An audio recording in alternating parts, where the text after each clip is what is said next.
The Reggae Star Factor family presents a night for lovers. This will be a live broadcast. The link, Reggae Star Factor Facebook, Reggae Star Factor YouTube. The date, the 2nd of April 2021. The time, 7 p.m. until 11 p.m. Featuring artists like Simplicity with songs like Loving Kind.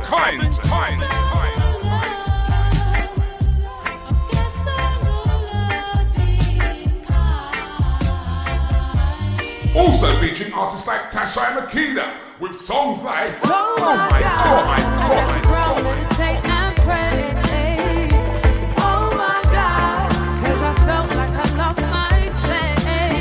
And also featuring 2020 Reggae Star Factor winner LA Gray with songs like That's Away.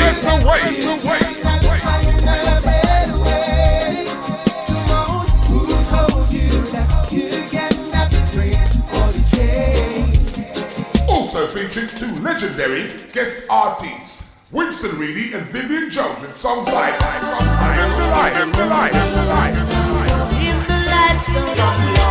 and Stronger.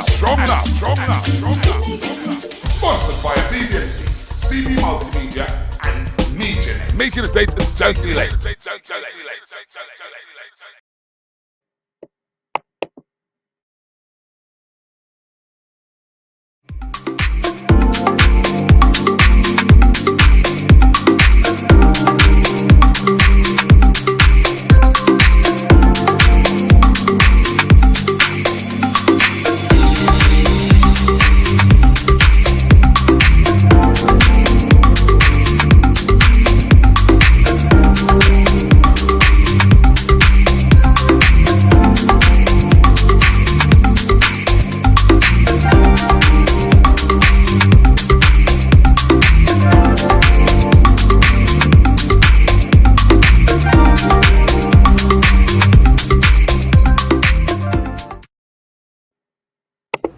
It's our birthday. Yes, we are celebrating the first birthday of the After Dark show. Can you believe it? Well, we are having a Zoom party on Saturday, the 10th of April 2021. And you are cordially invited to celebrate the After Dark show's first birthday. It will take place on Zoom and you will have a full night of entertainment. There'll be live DJs, live entertainment, raffles and even a competition. So join us at the After Dark first birthday party. Tickets are available on Eventbrite. There are some free tickets, so go to Eventbrite right now and get your ticket, and we'll see you there.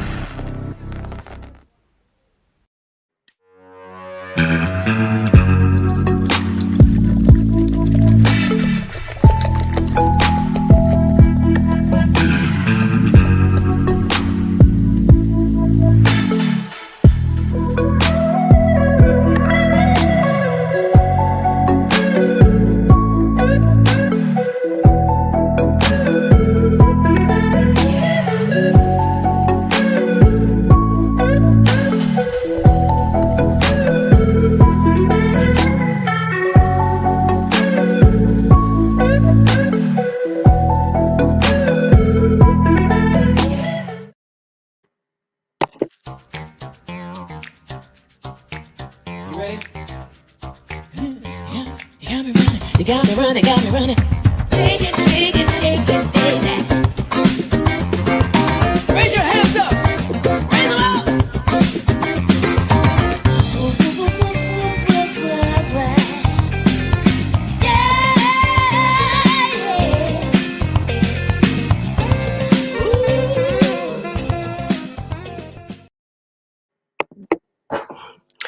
Good evening, and welcome to the After Dark show. We are here for another edition of After Dark, the relationship show that goes behind the black curtain and deals with the issues that you hear in the barbershops, you hear in the hairdressers.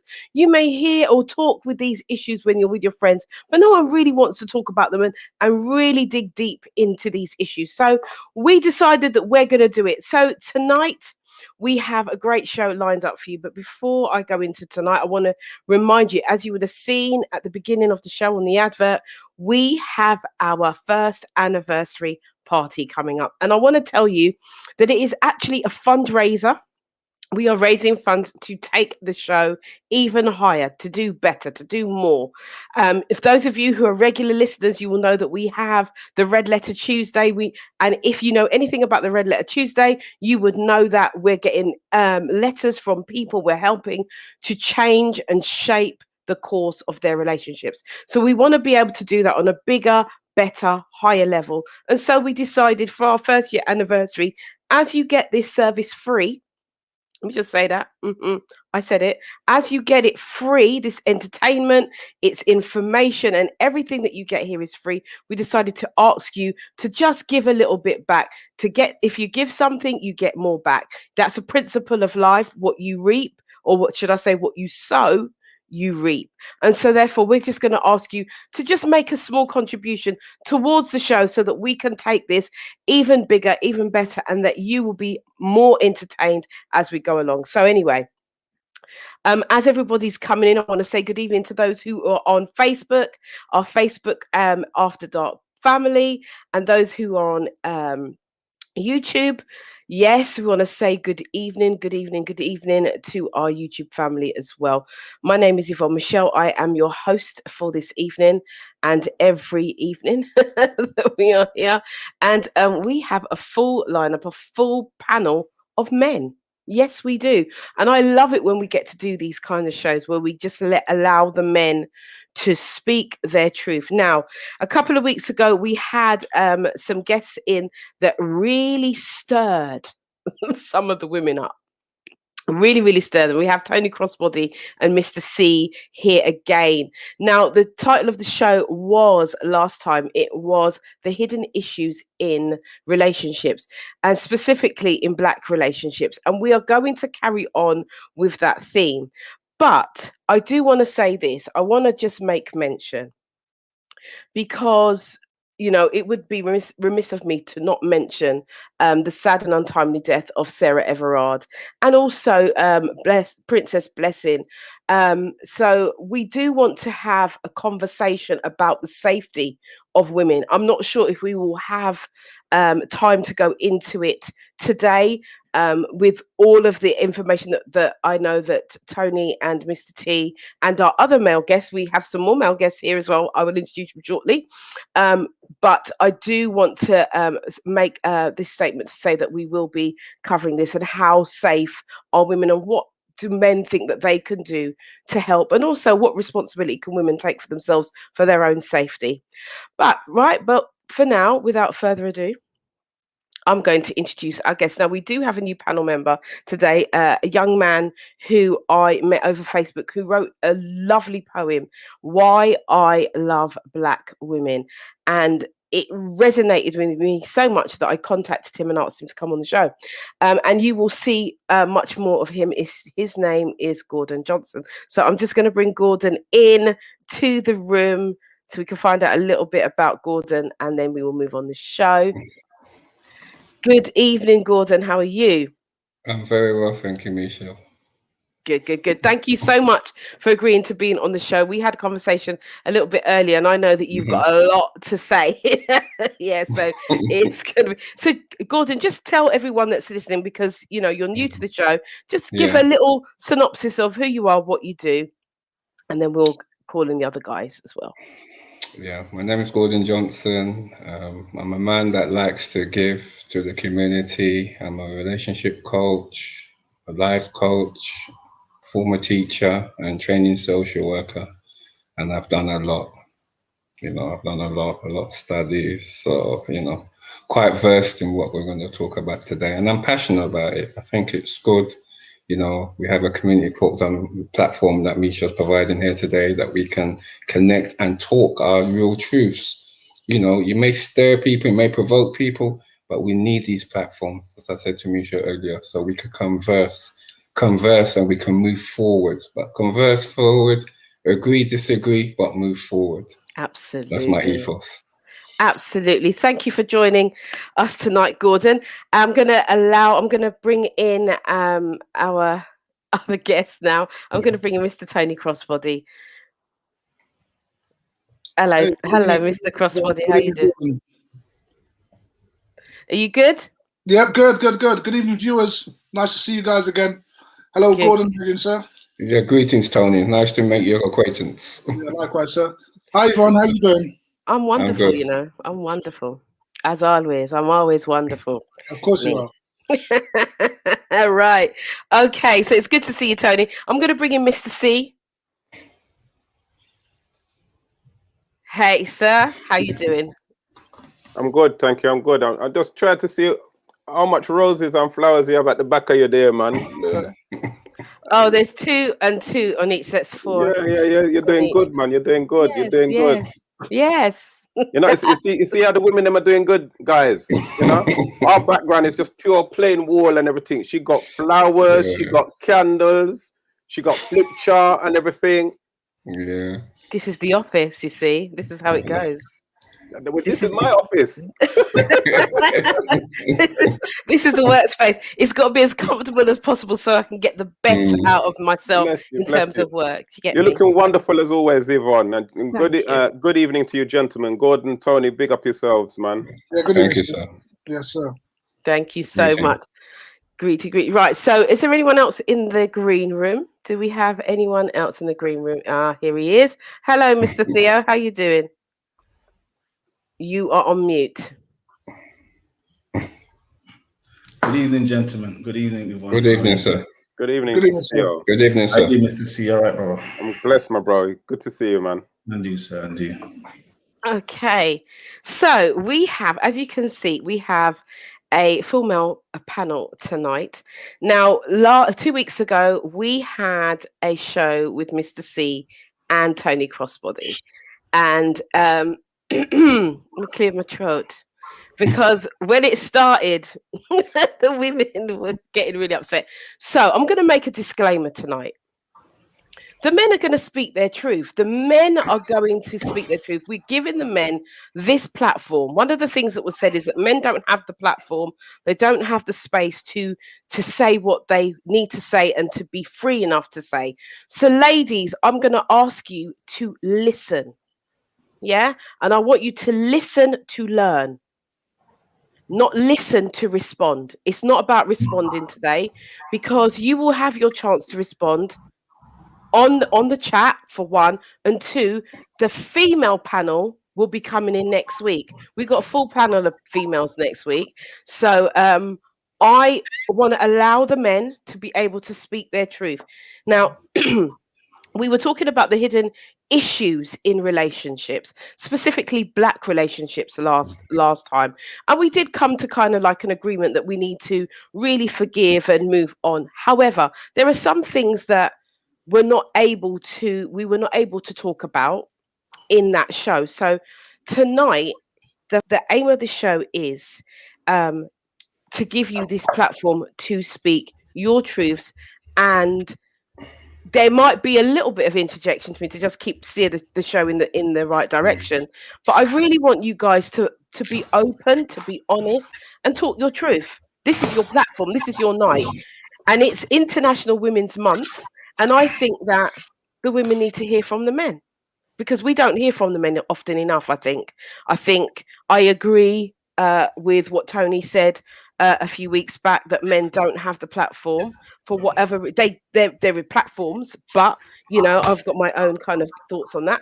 But I, as a female and as a woman who loves men, feel that it's my duty to give you guys the platform and to speak your truth, so that we as women can start to have more understanding, and that our relationships can grow, because we are the foundation. I do believe that we are now the elders.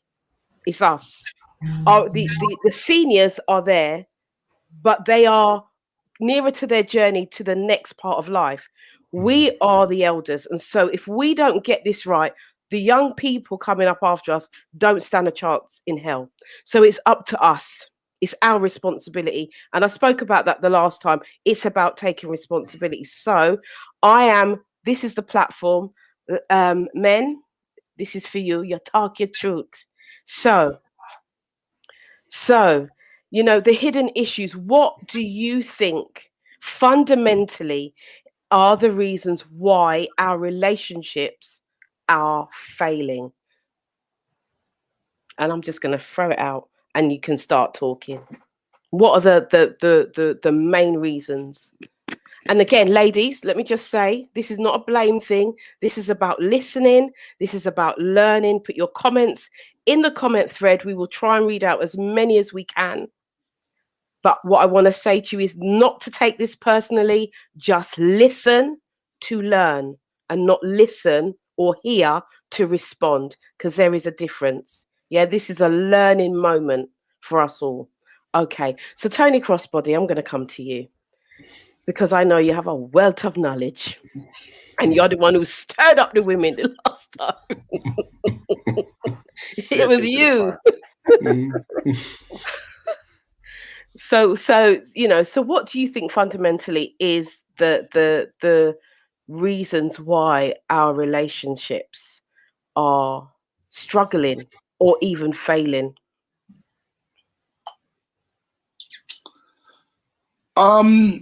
Well, it's very simple in a sentence, but very complicated in detail. Basically, men and women are not playing their roles. So men are not being men with the responsibility that it takes to be a man, and women are not being women. And we're, to a degree, we're playing each other's roles. So if this was like a race on an athletics track, we're sometimes running in each other's lane. So you can't run your race. So in a sentence, that's pretty much what the problem is. Last time I came, I did speak about the agendas that are running throughout the Western world, which affects the Black community. And I did focus on the women, but only because I wanted to let women know that they were not free from accusation. That although we had been, as men, been taking 40 years of accusations for things we have done, and many of us have acknowledged that, women have not come forward and put their hands up for what they have done wrong. So I wanted to highlight that, so that once we both parties recognize where they went wrong, we can now sit down and talk about moving forward.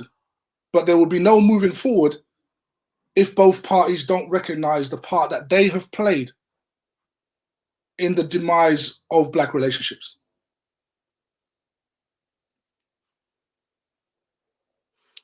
Christine Douglas says, I agree. However, the men are not stepping up to their roles. Okay, so Tony, I want you to come back, because there was what I recognized in watching the show back last time is that you were not able to finish what you started, because everyone were kind of like, it was like, we're not like this. La, la, la, la, la, la. So I want us to, if you can just give a brief synopsis of, or an overview of a deeper view of what it is, because you started speaking about the feminist movement, and there's three types of feminism, three types of different feminist movements, Right. Of three different categories. And so Right. you started, but you weren't able to kind of finish that off. So just so that people understand, those who may not have been here 2 weeks ago, just give a brief overview of what it was that the point that you was trying to make, and then we will kind of move and bring in the other men as well into the conversation. Yeah, so the point I was trying to make, that the particular type of feminism which is permeating our community now which is radical feminism. We're not talking about first wave feminism, which started in the 1700s, which was all about women getting rights to education and certain other rights which were noble. We're talking about radical feminism, which has come in since the 60s, which has basically told women that they are just like men. They can have sex without consequence like men. That males are redundant. The destruction of the patriarchy, i.e., male guidance, male in the household, male headship. We can do away with that. Women can basically do things on their own. You don't need to listen to a man. So this has worked destructively towards black relationships. We know that many black men have failed in terms of staying at their post with their families and so forth and so on. And a lot of us have to acknowledge that we've been criminal to that effect. But I don't think that women actually recognized the parts that they have played. So I made the point 2 weeks ago why, okay, black men have had many affairs outside of their marriage or outside their relationships, but who have they been having these affairs with, right? So it's other black women. A lot of them who know that this black man is married. Some of them are having affairs with him right now as we speak, 10 years in. So what my point was this, is that women can't say butter doesn't melt in their mouth. There are many things that both men and women do which are destructive, right? And which has an impact not only on our children, but also on our grandchildren. And so while we see our kids now who are in their 20s and 30s, some of them having the very same problems we're having right now, which is can't find nobody, can't get married, multiple children, and so from different partners. So my problem is not my problem here, but my issue is that both men and women need to sit down together and discuss the way forward, as opposed to spending 40 years, let's go around in a circle, just finger pointing. So radical feminism, from a female point of view, and the attitudes that come along with that, has been part of the problem as far as the women are concerned. Now, obviously, all the women are going to say, well, you men did this and did, and you're absolutely right. And no man is going to deny that we haven't done wrong. But what we're looking for is consensus. And why I didn't finish my presentation last week, because there was no point, because we got to a point where you said, Yvonne, well, we need to stop blaming each other and come to an agreement that men and women have all done something wrong. So there was no need for me to batter women anymore across their head for things that they had done, right? It was just perfect. It was perfectly timed for me to stop right where we were.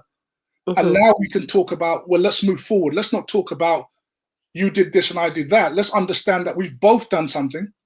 Mm-hmm. And for the sake of not just peace between ourselves, but also for the younger generation, let's now look at the way forward. Thank you for that. So I think now that everybody should be up to speed of where we are, so we can now start to move forward. So guys, we have Mr. C, Theo, and Gordon. You are free to put your views in. How do you think we can, because I'm looking at some of the comments here, and it seems like, there's agreement that men get blamed and stuff, but I also see others things that, men have done stuff, blah, blah, blah, as Tony was saying. So how do you think we move forward?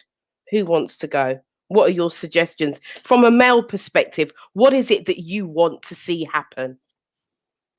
Oh boy, we need to start back from basics. I think one of the main problems is that not enough people have a clear checklist of what it is they're actually looking for. So a lot of relationships, I'm not saying all, but a lot of relationships start off from a casual point of view of let's see how this feels, how this goes. And before you know it, because you've spent so much time with each other, then you, by default, you get into a relationship. I don't even know if people even still ask, will you be my partner? Will you be my, you know what I mean? I don't even know if any of that official stuff happened like when we were children.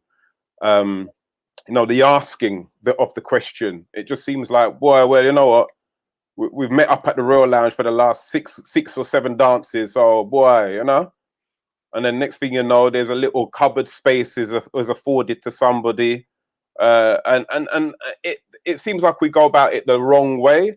And then before you know it, you're kind of invested into a relationship with this person, and that's what happens. But you haven't really had any proper guidelines or any criteria, real proper criteria as regards to what it is you're looking for, and most importantly, what you want from somebody or what you don't want from somebody. But I think the main thing for me is, I think now people have to clearly state what it is they want, and it's not just for me, I have conversations with a lot of people, males and females. And the thing what's frustrating for me is that I challenge people now. When people say to me, oh, you know what? I've been lonely for so long. I'm looking for a good man. There's no good men around, blah, blah, blah. But when you talk to that person about their last 2 or 3 relationships, you'll see that you're not ready for a good man. Because your last 2 or 3 relationships have been entanglements. So it shows that you have lesser standards. I don't want to say no standards. You have lesser standards. You have less criteria as regards to what you're looking for. And because you haven't got anything specific what you want, something's just going to come in your life, but not exactly what you're looking for. And detail is important, because I had a conversation with one of my friends, and she said that I'm just looking for, God knows, God in my heart knows what I want. And I said, God may know your heart, but do you know what you want? She goes, of course I know what I want. I want a man, that he's going to give me his first, child, and blah, blah. And I have to say to her, stop. Before you go any further, that's part of your confusion. And she was upset with me. She said, why are you talking to me like this? I said, because you just said that you want a man who you're gonna bear his first child. So by default, you're saying to the universe, it's all right if he go off and have any more children. She goes, yeah, but that's not what I meant. God knows my heart. I said, it's not about what God knows in your heart. It's about what you say. And sometimes we don't say the right things, and we don't want to take responsibility for what we ask or what we put out into the universe. So like for myself, I had to learn this the hard way.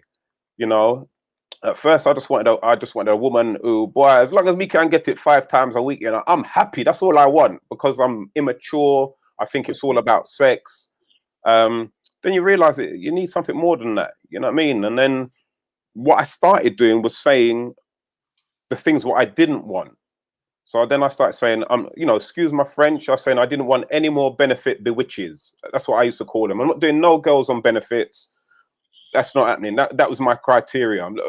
Because I've had so much bad experience with them, I'm now saying I don't want anything in that category. But yet I still haven't determined what I wanted. So I would end up in a relationship where, a girl, she wouldn't be God-fearing. It's not going to work for me and you. I'm not going to get married in a registry office. You have to have God in your heart. So, but I never put that out as a criteria. So I wasted relationships with women who didn't have God in their heart, because it wasn't part of my criteria. So again, it's things like, is their family stable?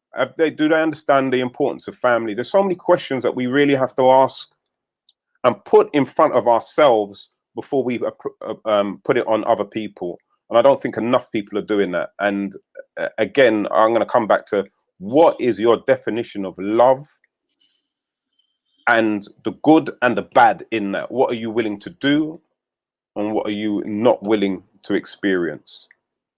And I think that's the starting place, where, for me, that's where it has to be. Okay, thank you for that, Mr. C. Guys, don't be shy. Come in and speak your truth, how you see it. I'm here to facilitate. So this is your conversation. Misha? Yeah, Gordon, do you want to go? Yeah, I'll come go. in. Come in. Enough respect to the lads. My first time here. Learning as I speak. Tony, respect. Theo, Mr. C, respect. I'm going to pick up a little bit of what Mr. C said, 2 or 3 things he's kind of said, and it really solidified with me. our ancestral plane. We've lost contact with that. It gives us the foundation of what our ancestors laid for us, what we had before between the man and woman. If we go back, there was respect. You know, go a bit forward, racism, feminism, any little diversion to block off the black man and woman. Now we're at war, you know? Go back again, the definition of love. We have lost how to love. That is one of the most crucial things I always say to people when I speak to them, chat to them, just like what Mr. C is saying. What if you don't know how to love, how can you define what you want? You know, we as people, you need to know how to love. It comes back to self-awareness. If you don't have a self-awareness of your own love inside what you want, to set your values, your goals, and what you want to achieve to reach your true potential in life, how can you go and share that with somebody else? So it goes back to knowledge of self. We must have knowledge of ourselves. You know, if we have to be broken in our relationships, this is what I always say, be broken. That means you're ready to learn again. You're ready to love again. You're not ready to carry a chip on your shoulder. You're not ready to carry the bitterness. The bitterness between us men and women out there is so, it's just up here. You look at the social media saying we don't want to date each other. It's so, I don't know. It's so much that every day we feel that we're under attack. But, you know, if you have knowledge of self, that's the starting point where we can say to ourselves, look, let's be the example of what we want to be out there. You know, I was broken, but it didn't stop me loving a black woman. Yeah. And when I come in contact with black women, I have these different neurotic stories. And I always say to them, look, not every man is the same. Don't put them in the same category. We reason with them. One time I was in a room of 20 women at work. Oh, we want a good man. Just like one of the panelists said, I'm not too sure who said it. Are you ready for a good man? I think it's Mr. C. When that question came back, oh, but they're waste man. I started, have you prepared yourself for a good man? Yeah, that question can be asked to men as well, but this is the men's platform. So I'm going to ask to the women, have you prepared yourself for a good man? And in that room, they were true to their truth. They said, no, he's got a point. So I said, you know, before you say all these things, prepare yourself for what you want. Yeah? Know how to love, know how to respect yourself, and set the goals that you want to see in the other person. If you set your goals and we have these conversations, not warring each other, set these goals where we can be on par, where we can trust, where we go, as Mr. C said, go back to basics, then we can start to learn how to love and move forward. But right now, it's like a little battleground, pitter patter every day. Is like, you know, you look in here, you look in here, you look in here. And, you know, it's all about spreading love. And I think more love is needed, especially in this time, more love is needed. Thank you so much, Gordon. Thank you for your comments. Theo. Yeah, I'm just going to tag on to what the guys have been saying. I think Gordon just touched on it about knowing ourselves. A lot of people don't actually know themselves, don't actually have a understanding of what they put out, you know, even how they talk, the tone of voice, just have a basic understanding of themselves. And they want so much. So that they've had previous relationships and they haven't learned from any of them. They just keep walking and doing the same thing because in their head, I'm a good person. I think it was Mr. C saying, almost saying, I've got God in my heart, but you're not demonstrating God's love in your mannerisms. You're just saying, I've got God in my heart. It's okay, it's been in your heart, but what about expressing it out? And I think that's for men and women. You know, we get older, but we don't get any wiser. We're just getting older, and we think because we're older, we're wiser, but you haven't learned, because, you know, knowledge is about acquiring it as you go along in life. It's like you study, you know, it's all good studying, but if you're not going to then apply what you studied, you haven't actually learned anything. You just sat down in a room for 3 years and got a degree or whatever you got at the end of it. So I think a lot of the times we need to check ourselves. Always check yourself first before you even think about trying to get somebody else or trying to go, because you don't know what you're going to be putting onto that other person. You know, and I think C was saying about the foundations. Don't ask questions. We just fall into a relationship, and we just, by the time you turn around with someone for 5 years and you haven't actually really spoken about the direction that you're going in a relationship, or what do you both want? You don't want anything. You're just together. You're just, you know, just living. We're in the same house. You might have children, but you actually haven't sat down and discussed, like, where are we going? What's our plan for the next 5 years or the next 10 years? What's the direction we're going in? Not saying you have to do everything the same, but at least there's a goal or a target. You always need a goal and a target in life to get somewhere, else you're just going to be stuck in one spot. But I think most people just need to just really check themselves. Am I that person? Am I really that person? What am I putting out? Is this what's happening?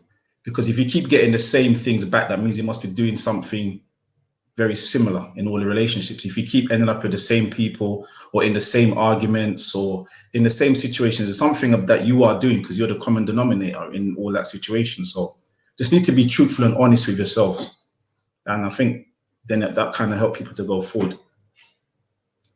Thank you, Theo. Thank you for that. What I pick up from that, and I'm going to bring Tony Crossbody back in shortly, is that it takes, regardless of whether it's a male show or a female show, what I'm gleaning from this is that it starts with me.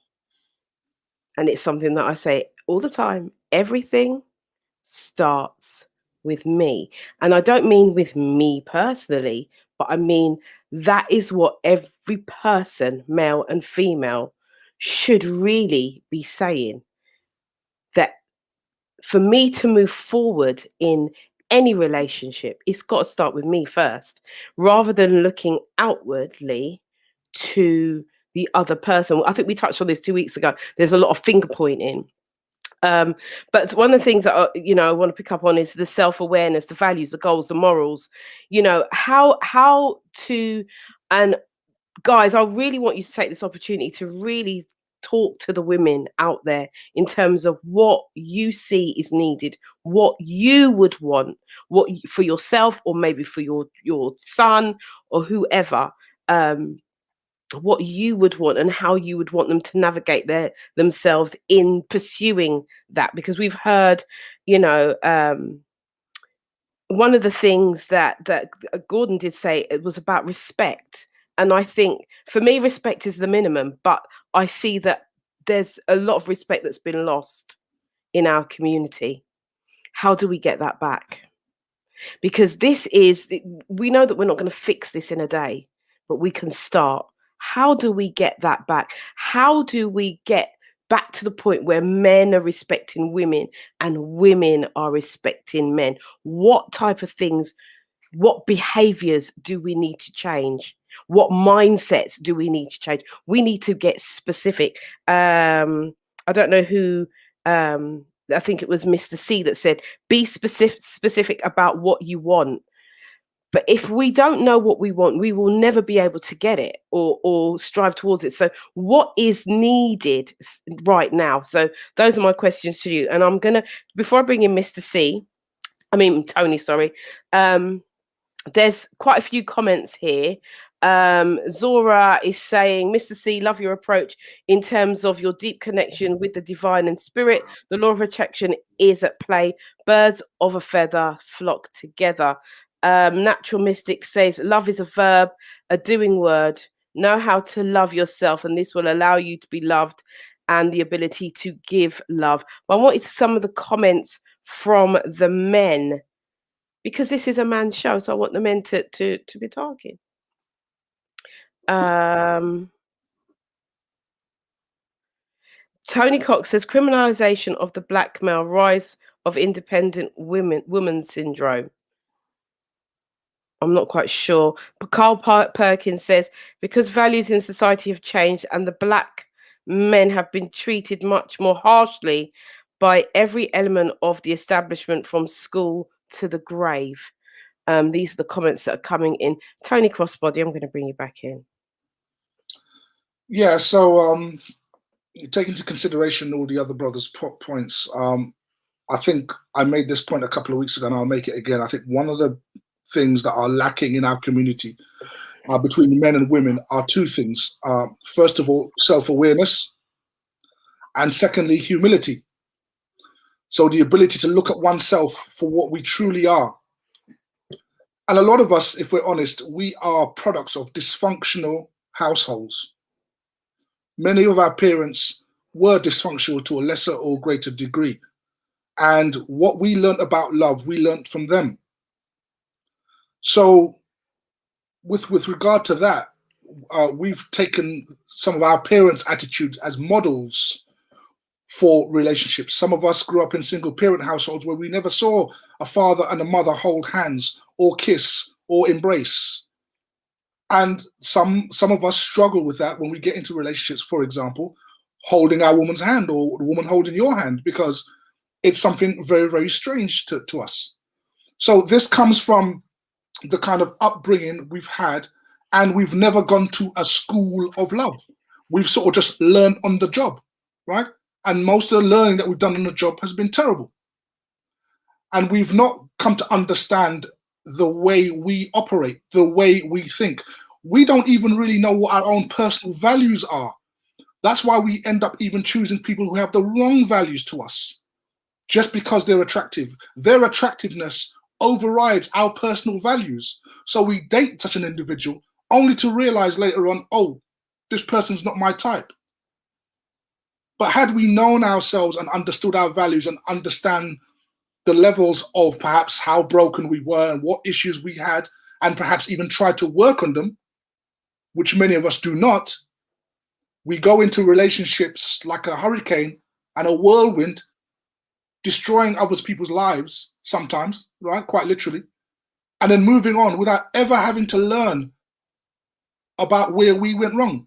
So whenever if you go on a date with someone and you're sitting across the table and you're talking about previous relationships, the person is always like to say, oh, well, oh, that one he was there for, they cheated. Oh, this one played around. This one slapped me around. But you rarely ever hear people say, well, to be honest with you, I was really in the wrong place. I was quite broken and I didn't know it. I just wanted to be loved. I wanted someone to love me. And this was the first person I felt would love me. But in hindsight, the way I acted due to the fact that I was broken meant that I couldn't love them. And then eventually it all fell apart. People really take, they really sort of take accountability for themselves and the things they do. And this is what blaming does. Blaming basically focuses the attention on the other person and it removes it from yourself. And so if you start off like that, if you start off with a lack of self-awareness and a lack of humility, well, you're going to do that right throughout any relationship you go into, and you're never going to change. And the results of your relationships are always going to be the same. So where do we start? We start from within ourselves, being honest and saying, look, I grew up in a one-parent household. My mother was very dominant, and I didn't like something, and I had a lot of beatings, or my mum or my dad used to call me names, and I'm still playing those negative tapes in my head. And, I had to get away from home early. And then I found this person because I thought they would love me and I would move in with them. And then it was all a mess from there. I think that's where it starts. It starts with that honesty. Forget, the men and women thing for a second. Let's go back to the basics. The basic is you. So how did you grow up? What was your life like? If you were to write down all your previous relationships on a piece of paper and what went wrong, could you draw a line and see a pattern between all of them? Because that common denominator is you. Can I just interject right there? Keep that thought. I just want to challenge the people, the men and the women that are watching, to go and get a piece of paper and do that. Because this is a teachable moment. This is a learning moment. Get a piece of paper, write down all of and some you might even forget some. You might forget a few. Listen, some of them people are going to be writing for around about a good 3 weeks. That's all right. That's all right. Let them write. It's okay. Because at the end of the day, if you want to progress in your life and in your relationship, this is the thing that you have to do. You're going to have to write it down. You've got to go back to basics. This is good stuff. And it's free. This is free coaching. Hey, Okay, so I'm challenging those who do want to be in a relationship. Those of you who don't want to be in a relationship, you don't have to do a thing. But those of you who really want to be in a relationship and you really want to meet the person that you want to be your life partner, I'm challenging you right now. Get a piece of paper and start writing down and see if there is any correlation between each relationship. What makes them the same? Because there will be a pattern. There will be. There will be. Okay, Mr. Crossbody, come back in. Sorry for interrupting, but I just thought, you know what? Let's get people moving, get people into action, get people changing their lives. If we're going to make this thing work and change things, we need to do it now. So, Mr. Crossbody, come back in, please. Yeah, I don't want to take up too much time because I know the other guys have got some points to make. But essentially, this look, you are the common denominator in all your relationships. That's where you've got to start. Don't start at these people that you can't stand no more and you can't stand their guts and all. Start with yourself, because a lot of times the truth is we don't love ourselves as much as we should. A lot of us are playing negative tapes from our parents, from our childhood, that our parents called us dumb, stupid. You look like your dad, your head big like him, nothing's ever going to come out of you. We hear, or your dad say some things about your mum in describing you as a child. And we still have a lot of that playing in our heads. And that does a lot to destroy our self-esteem. So when we become adults, we want to try and regain that self-esteem, but we can't do it through our parents because either they're passed away or we can't talk to them anymore about it. So we now seek it in relationships. So now this person is now responsible for our self-esteem. This person's responsible for lifting us up. But it's really starts within. I mean, there's that song, that famous song that came out years ago, George Benson, The Greatest Love of All, is when you found that love inside of you, right? You found that love inside of me, that love for yourself, not an overconfident, braggadocious, arrogant love. No, a proper love, a respect for yourself. See, when you respect yourself, there are things that you will not tolerate. But you tolerate stuff because in reality, you don't respect you. And the reason why you don't respect you is actually when you were growing up within your household, you weren't respected. So that became normal. And so we have to go back to that, just the basic elements within ourselves. And that work is so difficult, it will make you cry. It's that little room in the basement of your life that you don't want to explore because it's got skeletons there that you don't want to relive. Many of us need therapy. At the very least, we need some books, get some good books and read up about yourself before you even think about loving someone else. And we've all been going out there and crashing and burning ourselves without loving ourselves first. Well, how do you hope to ever be successful?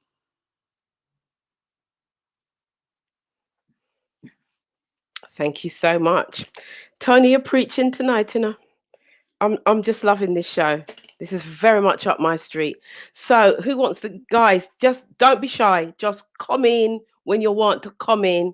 As you see the gap, just come in. Yeah, Misha. Yeah, Gordon, go for it. Yes. Respect Tony for that, you know. We just, the guys, it's just a connection of everything, our truths, but it's a connection if we look at it, you know, pure truth. And, you know, just laying it back to the ladies, you know, I mentioned before, unbrokenness. That's where it starts.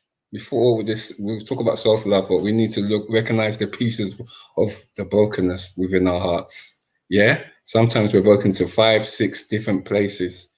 We need to understand the characteristics of the brokenness. Then we can self-heal together.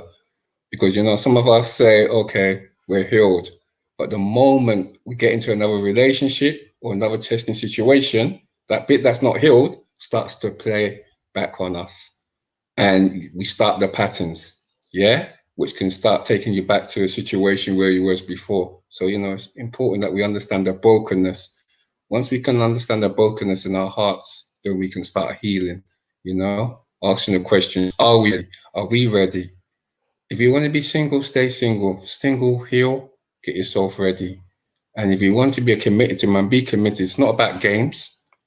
I see too much games being played out there. And a lot of people are getting hurt, you know, and they're saying they're afraid to commit because of the games.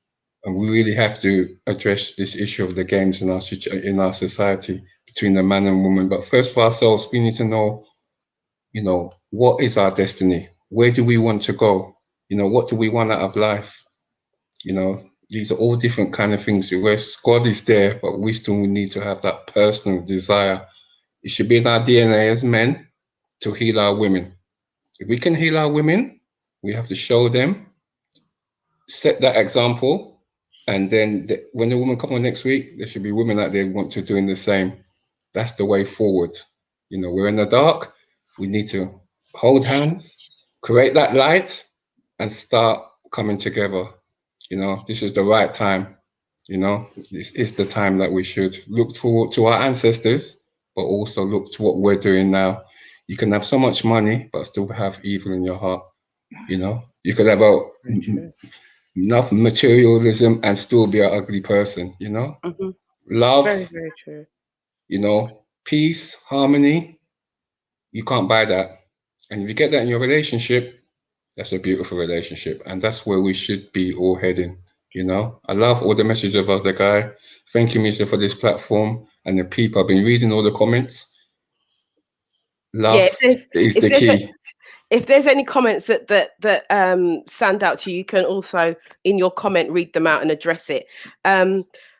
There was there was a question from Natural Mystic about who taught you. I'm hoping that you can bring that back up. Asking the question for the panel: who taught you to be men or even husbands? Do we need a rite of passage for boys and girls to guide them into adulthood and healthy relationships? Who wants to take that question? I'll say something quick. Sorry, guys, I'll just say something quick on that. I think, you know, it goes back to what I was saying about brokenness. Once we can live our truth, we've got to heal our pain. Yeah. And once we come from that, you know, our relationships, just like the lads have been saying in different forms, they are teachers. We can look to our ancestors, but we've got to know what the enemy out there is playing. Heal our wounds, understand the games that are out there, the pitfalls that they set for the black man and black woman, and then start shining the light and going forward. That's the teachers. We teach ourselves. We don't need, you know, EastEnders, all these blind date business and all them kind of thing out there. It starts with us. Let us be the positive lights, you know. If we see our women, compliment them, because sometimes I hear enough women, they look beautiful and they feel that they're not beautiful. The basic steps, let's compliment each other. You know, even the good morning in the morning, sometimes the woman will look like you're crazy, but you can say it, and at least you've said it, it's out there. It's a positive step. These are little things that we can start doing to create that harmony that we want between us again. Okay, thanks for that. Thanks for that, Gordon. I think I'm not. Tony Cox is saying rites of passage for boys is so important. Guys, does anyone else want to come in from that question? Is anybody? Because you know, I think it's I think it's a very important question. This so-called rites of passage is an important thing for both men and women. But what we need to do, we need to. There's two things I want to touch on, because when things go funny in a relationship, what happens is that people become fearful, and because of the, you know, somebody said it in the comments, because of the fear, that's what makes you kind of settle for less, i.e. like what Tony was saying, you don't have respect for yourself because of that fear of what's happened in the relationship. You've come out of it. Again, the ego is involved in that. Is because, you know, to your friends and family, you'll portray your relationship in such a way that when things go bad, you feel now that's a reflection of you. So you try your best to keep it going together, to say that, you know, I'm in it, because you don't want to be single again. And the most important thing is about, we have to learn to just accept some simple things in life. And once you do that, you're going to find you're going to get a peace. And I'll explain it to you this way. I've been in quite a few relationships, and I always say that I'm fortunate enough to have been in love many times. And I look at that as a blessing. I don't look at my past relationships as I'm hearing myself back in my ears. Somebody's It's mic is me. on. It's me. Okay, sorry. So I don't look at it as being painful experiences. I look at that each single one of them was a lovely lesson, and it was a blessing, and I appreciate I appreciate the love, number one. However, through some of those relationships, because we've got to understand, we're brought up in a westernized society, so a lot of our values as regards to relationships, yes, I would say that the tip of the iceberg is from our parents. And for some people, that tip could have tipped people over the edge. A lot of it is from what we see in society, for what we see through programs, through films, through music. That is where we really have that strong notion of what love is about. And a lot of that is absolute bullshit. A lot of it is bullshit. A lot of the fact that a lot of the stuff that we say to ourselves is absolute bullshit. And again, I know this because I've taken the time to reflect on myself and think, where has this narrative come from? I.e., when a relationship goes bad and everything, you say the same thing. Oh, I'm never going to find somebody like that again. Oh, why does this always happen to me? You regurgitate the shit that you see in films, in movies, that you hear in songs. And it's not a truth, but we think it is. And because we say it, we actually do believe it. And then it's just, you know what? It's as simple as this. And I'm going to say it to people. When your relationship goes bad, I'm going to say this to the ladies. Ladies, when you find out that your man's been cheating, that he's got another woman down the road, you don't look at it as a blessing. You don't look at it that the universe has intervened into this relationship and said, there's shit that you need to know, and I'm going to bless you with this information. You look at it as though it's the worst thing ever. Some of you, if your best friend brought that information to you, you're not even talking to your best friend again. And your best friend has brought a blessing to you. But because you can't deal with the hurt and the pain, why? Because you're still believing this westernized society concept that love is all about glory and beauty and Mills and Boons and Disney princesses, and you believe in all that bullshit. So, like, for myself, I could be in a fully involved, loved up relationship, and if I found out something about my missus, which was there was a bit of infidelity or whatever, I can honestly say to you, I'll be upset for around about 2 days maximum. And then I will start to say, you know what? The universe has blessed me with this information. Now I have two choices once the universe has blessed me with this information. Is that I can say to that person, I found out this information.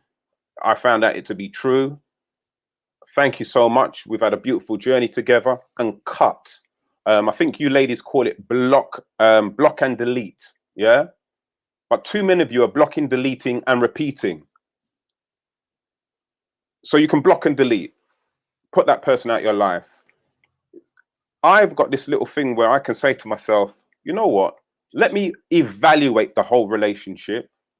Let me see if there's any other kind of mitigating circumstances why this person has probably slipped. Let's have a conversation. And from there, I've got more information now to move forward with. A lot of us don't want to have that honest conversation and actually see blessings for what they are, blessings. So for me, I don't carry any of that pain. If I came in and my missus was in bed with her next man, I'd be hurt, I'd be upset. But within 2 days later, I'll count that as a blessing and move on with my life. So that's number one, that we've got to learn to deal with hurt realistically and also truth. I've seen too many people in relationships 10 years, 7 years, and they'll say, oh, you know what? I've wasted 10 years of my life. I've wasted 7 years of my life. How many years has this guy been cheating on you for? Oh, well, the first 9 years, it was wonderful. So, all right, so for the last 5 months, that's when he's been cheating. So you haven't wasted 10 years. You've had 9 glorious years. But it's the narratives what people feed to themselves. So number one, let's learn to deal with her and understand that sometimes when this information comes to you, it is a blessing.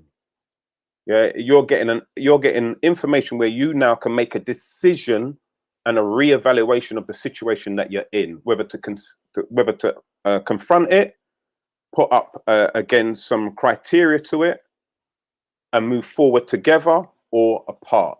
Yeah, I learned that from one of my previous partners. She found out something about me, and as far as she was concerned, this is not acceptable for her, and I had to learn the hard way with it. I had to learn the hard way. Ladies, again, if you just block and delete a man and not explain to him why you've blocked and deleted him, he learns nothing. He goes on to pass that trauma on to another woman because he's learned nothing from you just blocking and deleting him. Sometimes you got to check people's behavior, not just for yourself, but for the person he's going to next. You have to have that conversation with him so that in his mind, those words are resonating in his mind. Otherwise, if you just block and delete, this woman, bunner, plenty more fish in the sea. The last thing I want to say before I pass on to the other guys is that I was just writing some things down from what I've seen, and I'm going to call it meat. That's what I'm going to call it. The things that we need to identify in ourselves is meat, M, which is maturity. There's a myth about men and women and maturity, and women. This myth has been fed to you from since you were little girls. Girls are more mature than boys. Women are more mature than. It's bullshit. It's absolute bullshit. Look at your friends. Look at your friends who are at an absolute wreck after wreck after wreck, and see if that's a level of maturity. It's not. In some aspects, you may be very mature. Finance, you may be very mature. Putting your house together, very mature. As regards to what you want for your future, in your job or in your career, very mature. In relationships, extremely immature. Extremely immature. And you've got to face these facts. Again, men, a lot of us have to face this. A lot of us are emotionally immature. We're immature when it comes to what we want and what we need from our women and what we need to give them. The way how we deal with our ladies is very, very immature. However, not all men are immature. I would say that in a lot of my relationships, I've probably been the most mature one as regards to relationship and how to deal with things. Emotion. Gee whiz, man. We have to understand the difference between ego and emotion. We have to learn when to put the ego to one side in a conversation and really talk from a place of emotion. And again, I think Theo mentioned it as well about, the tonality of voice. A lot of women don't understand that sometimes the tone of what you says, the tone of how you're saying something is far more damaging than the words that you're saying to a man. The tone. That's why I'm like, for us as men, you've got to understand when we go out there and a man says the wrong thing to us, we have to react to that. So we're wired that way already. There's a lot of talk about women's safety, but men's safety is just as much, because I know if I go somewhere and a man says something to me in the wrong kind of tone, it could be a life or death situation. So we're very much wired as men as regards to tonality, and sometimes women, you don't check your tone the way you ask us to do something or how you talk to us, and that causes problems. I think affection, man. Affection is such a big thing. It's like, I can't explain it. That if we can just take the harshness, the ego, the pride out of things, and just deal with people from a point of view of human beings, is what I like to say. When things get on top, I don't look at my woman as a woman. I look at her as a human being. Why? Because it helps me to navigate away from all of the other associated baggage with that. All women are this, all women are that. If I look at her and I categorize her as a human being, I see her as a reflection of myself, another human being. So it takes all of that out of the conversation. How do you feel about this human being? See, what does she mean to you? When you talk to her, what do you want her to think about you as another human being? And that's the affection that we need to start having for each other. And you can tell whether that person's the right person for you by the way how they're showing you affection back. It's very, very simple. But the last thing I want to say is T for teach and taught, man. You know, a lot of us find ourselves in relationships where we have the ability to teach. We have that natural ability, but sometimes the person who we're in the relationship with doesn't want to be taught. And that's going to be a problem, because, you know, the songs talk about a 50-50 love, but if that person's not willing to be taught, then it's going to be a long road. You're going to have to dig deep. You're going to have to always be the one who's trying to find the path, and that's not always going to happen. So sometimes, ladies, I've got to say to yourself, and this is where that maturity myth comes into it, that I've been in relationships where I've checked my ego, I've plateaued my emotion, I've stepped with affection to say, look, this is where I see the problem is, and don't tell me nothing. Come and talk to me like anything. I'm a big woman, you know. I'm a big woman.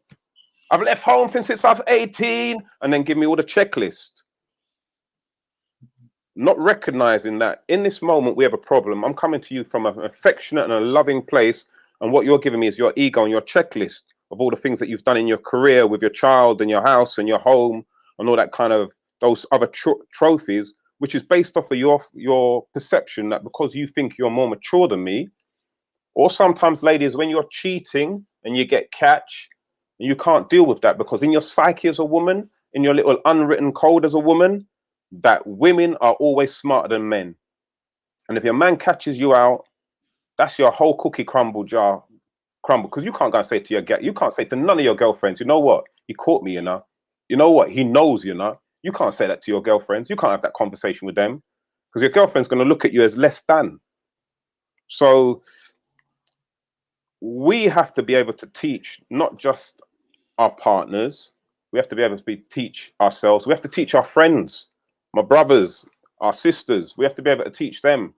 And we have to be able to be taught lessons in life and take those lessons and say thank you to that person. Even if they're saying to you, you know what, we had a good thing here, but because of your behavior, I've got to let you go. And these are the reasons why, because these are my standards. And sometimes you've got to take that lesson and say, you know what, thank you, and take those lessons with you into the next relationship. I'm gonna pass you back on to the other guys. Thank you, Mr. C. The comments are coming in. I love meat. Good analogy. I've written that down. Something to really think about. That's from Lolly Lorraine. There's also inspirational, Mr. C, captivating. Thank you. There was a question here from Zora saying to the male panel, have you applied many of these lessons you're professing? If so, what does your relationship look like now? But before I'm going to bring in Theo to just say. And I'm gonna go back to the original question from I think it was Natural Mystic, I think. Yeah. About rites of passage and stuff like that. Rites of passage are good, but I think rites of passage are good for young men and young women to go into adulthood. But in terms of like to be a husband or to be in a relationship, it's kind of very hard to teach that, because that's why we're having this show here. To try and do a rites of passage, wouldn't be so many single people or so many comments, and this platform wouldn't exist if it were that easy to do a rites of passage into a relationship. Because as we see, we're breaking it all down today about men. So to try and do a rites of passage into that would be very hard. And into relationship, everybody's different. So what I like in somebody, or I like a relationship, I'm going to try and pass that on to somebody, to a younger person, and say, this is how you should do, and this is how. So I think that would be kind of hard. But from a young person to adulthood, yeah, that's a good rites of passage is fine. It's fantastic. It works very well, especially for young men who haven't got a father figure around. But for relationships, no. But Mr. C just captivated everything. He just captivated everything. Is that there's so much different things that we can look at in a relationship, but it's just to get down to it's always good just to get down to the bare bones. I think I was talking to you today, Yvonne, about a lot of people just need to simplify their lives. You know, we're too complex. We've got so many things that we're thinking about and trying to, accomplish and do. I played football for a team, and the change room, it had a notice around the change room everywhere. Everywhere you looked on the wall, you'll see it. said simplicity is genius. You know, I think is it feng shui? They say, you know, simplify your life, take things out. You know, you go into a feng shui room, it's like a bed and a chair in the room, and that's it. It's your bedroom. You don't need anything more. And I think sometimes we have so much things in our head.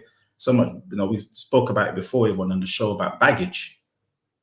So many people carry so much baggage and they don't realize that they're carrying it. They think, oh, look, I've dropped it, but then it rears its head. And because they haven't checked themselves and reevaluated themselves of the last relationship, they haven't realized that that baggage comes out. And especially, you know, the tone. And as Mr. C said, the tone of a voice, it can get men. You know, so a woman can think that she said something so simple, but the tone that you said it in, it can just kick off into another hemisphere. You know, so yeah, we just need to just simplify, strip back ourselves and really be honest and open and honest with yourselves. That's the most important thing. Be open and honest with yourself. If you can't be open and honest with yourself, you can't be open and honest with anybody else, because you don't know how to do it. You won't know how to do it. If you don't know how to be open and honest with yourself, you can't be expected to be open and honest with anybody else. You're just going to be lying to yourself. So yeah, that's it really. I don't remember this question that Zora asked. So I don't. What was the question she said? I will come back in with that, but just to add to what you were saying about the tone of voice. Tone of voice, yeah, I think it's 53% of. No, it's 30%. Is it 30%? 60% is 60% is body language, 30% is tone, and 10% is what you say. Yeah. In communication, yeah. Yeah, absolutely. Thank you for that, Theo. So 30% is in your tone, but we also have to understand in that tonality is as the person who is receptive to that and who is reacting to that tone, is that we have to identify what our triggers are, because sometimes it actually isn't the person's tone, it's the memory that comes with it. And so the memory it triggers, and it might, so you could take the same tone with Mr. A or Mrs. A and nothing happens, and then you take the same tone with Mr. B and Mrs. B and it kicks off. So you have to know you as the person. You have to kind of like you all of you were saying, you know, to know yourself. You have to know what your triggers are. And then when you are in that relationship, you have to articulate that, speak it and say, this is what happens. This is how this tone makes me feel because of. So it's you know, in terms of coaching and helping people through their lives and getting through to where they need to get to, we have to understand that we have to really kind of go deep dive into places that they don't really want to go into. And a lot of us I remember I think it was Mr. C that was saying about, no, actually it was Tony that mentioned about growing up with all of these other issues from dysfunctional families, and sometimes we don't even know, because some people don't know themselves, they don't actually know what or why they behave in the way that they do.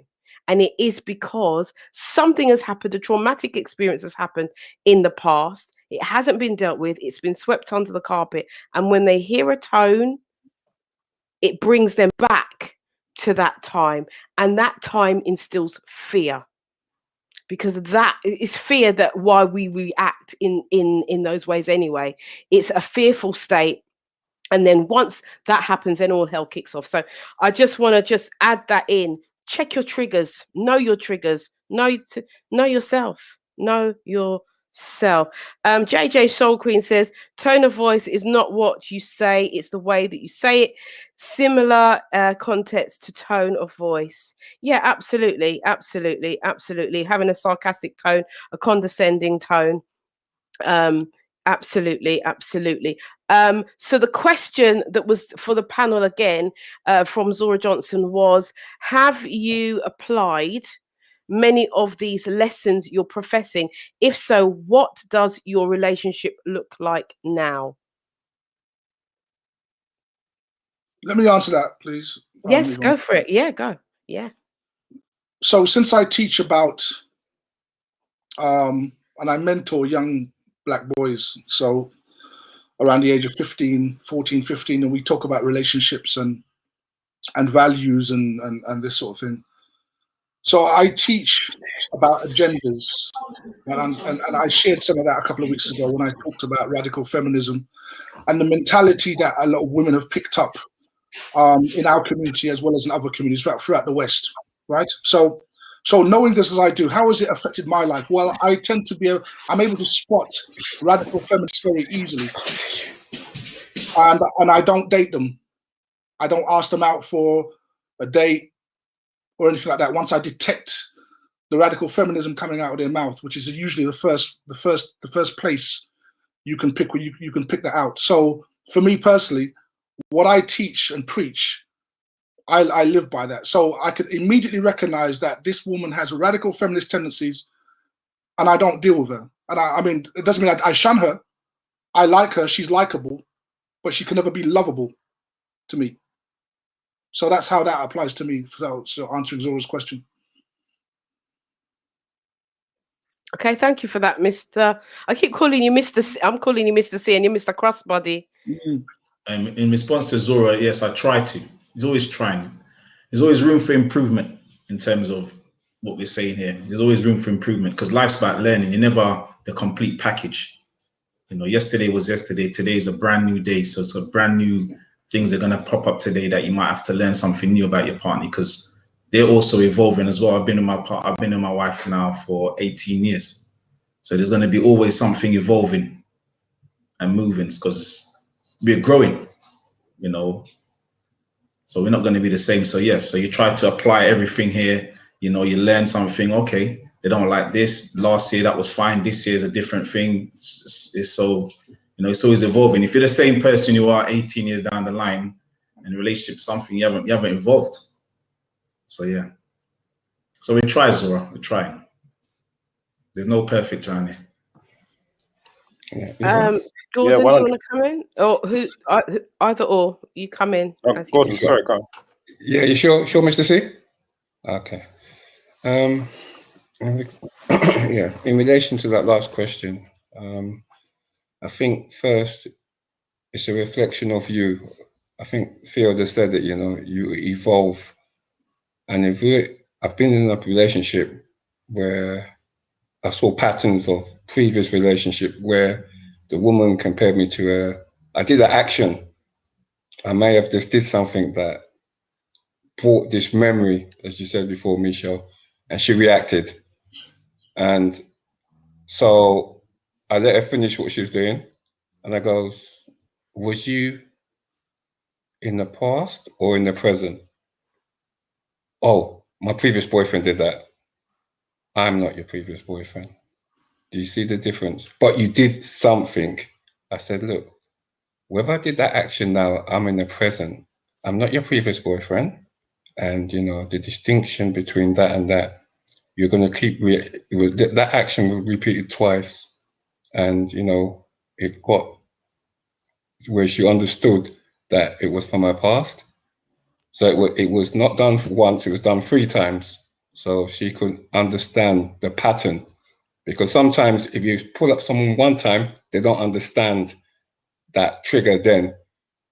As you said, a pattern of 1, 2, 3, and make the distinction that was your previous boyfriend, not now. I think Mr. C touched on it as well. So I think that's something that as men, we can teach our women. I try to do that with the young men I mentor, myself, be a living example. And just as I talked about, shining the light through the darkness. You know, when we're in this place of darkness, we repeat patterns. But when we break these patterns, it could be a generational curse. It could be something from your family. We start shining the lights. I think a lot of us also repeat stuff that our family have done. You've got to break away from your family sometimes and make your own patterns in your life for yourself. And you become yourself. Yes, you love your family, but part of being yourself is breaking the patterns that we have with our family. You can't truly be yourself if you're living your mom's dream, your dad's dream. It's got to be your dream. Yeah. And when you have that dream, then you can start teaching other people's the dreams that your dream that you want, not your family's. And I think a lot of us, we suffer from that syndrome, if you want to call it, that we live in our parents' dreams, not our dreams, you know? And I think it's important that we understand that. And that's, I think, a way forward that we can teach each other. Mr. C? Yeah, no, definitely, man. I think a lot of what I've said is part of my growth in relationships. So, you know, for each one has brought a new phase of understanding, a new level of being honest to myself, looking at, you know, my behavior, especially things of the past, you know, things like what, you know, as I said, you've got to really kind of take a good and deep look at yourself as regards to why do you think the way you think? Where does it come from? Does it come from society, or does it come from your parents? You know, probably when I was younger, you know, I love women. Women is my weakness, man. I absolutely love on her. I love when I like cook food. Listen, as soon as we could run out from my mother's yard and go and live with a woman, boy, nothing sweetness, sir. However, along with that experience came with a lot of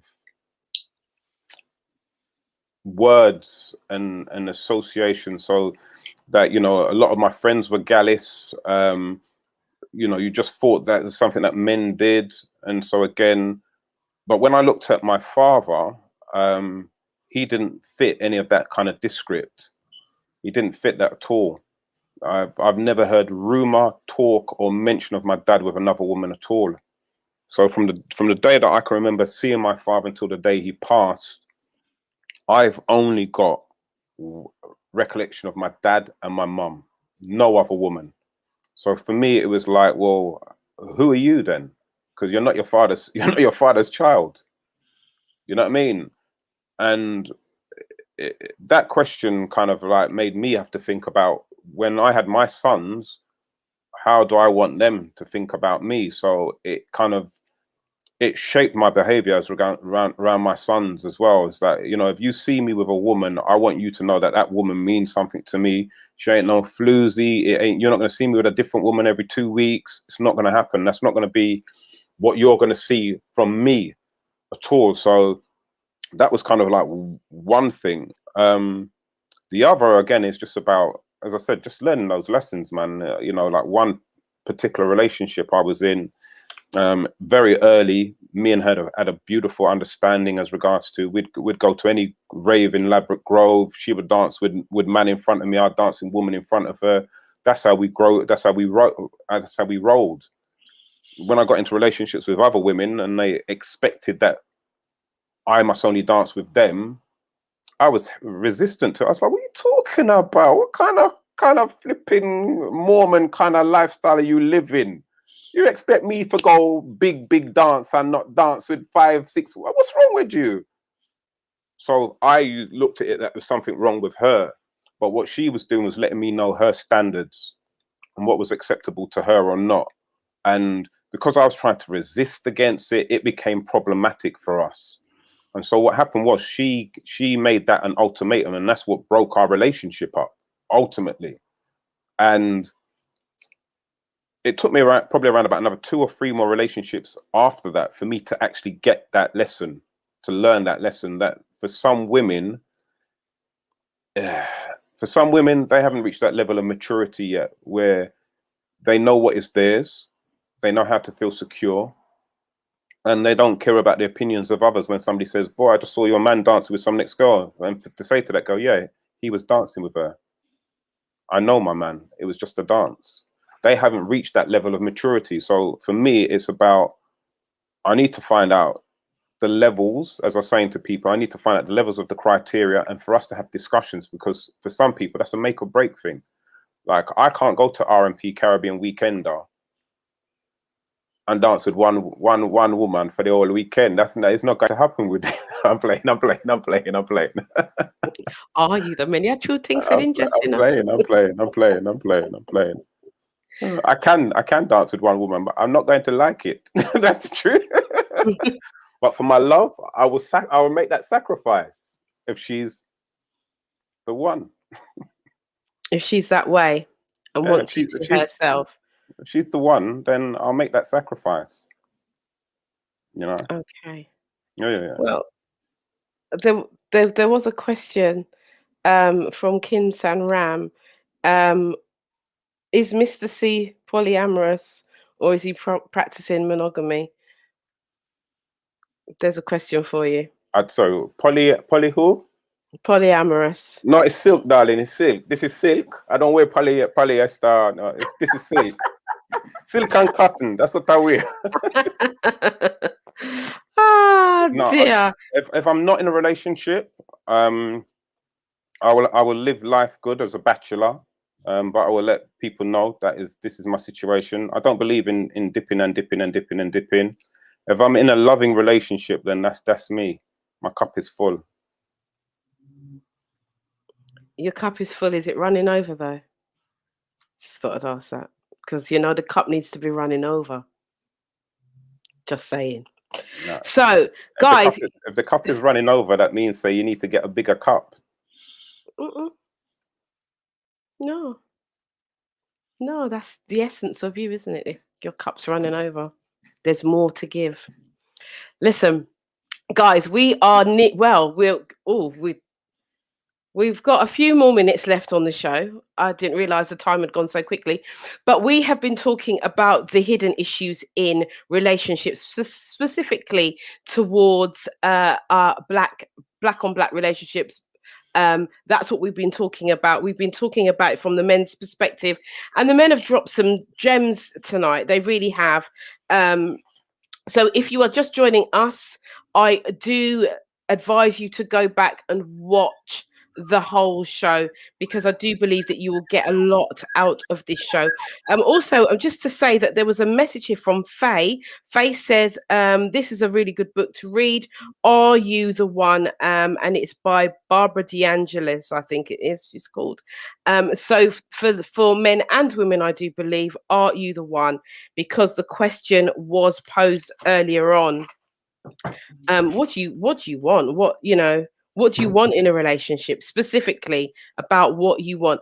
I mean, when we first started the After Dark show, we went through many shows asking what the men want and what the women want, and do we really know what we want? I think that now we've had a little bit more juice in terms of how the men are feeling in terms of their relationships, and they're saying, the women need to be more, because I'm going to direct these notes that I've taken to the women, more self-aware, have more value, be more goal orientated, and have more morals. And I know that this is vice versa, but this is the men talking.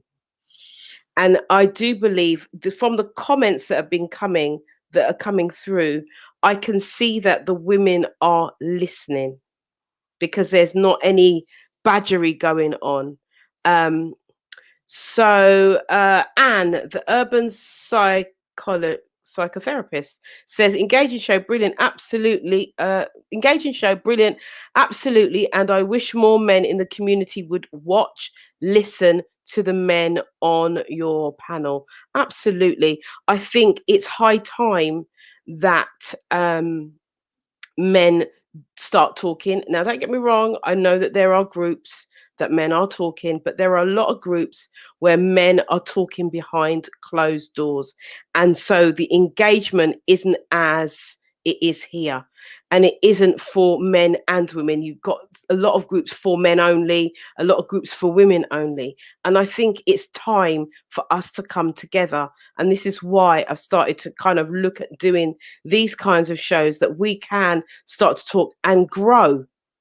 Because if men are just talking to men, yes, it works. It's got its place. But actually, communicate, unless it's man and man and man and man, and then what, man and man, then yeah, that will work nicely. But we have to come together as well. There has to be a coming together of both men and women, so that we can create an understanding. Because our relationships, when I look back, and I'll say this, when I look back over the years of where our parents came, the dynamics of relationships were very different. They were more supportive of each other. Whether they were happy with each other or not, some came on from the Caribbean and then sent for the other that was left in the Caribbean, and then they came over and they raised their family, brought their homes, blah blah blah. Something has changed and shifted in our relationships in terms of maybe first generation British people.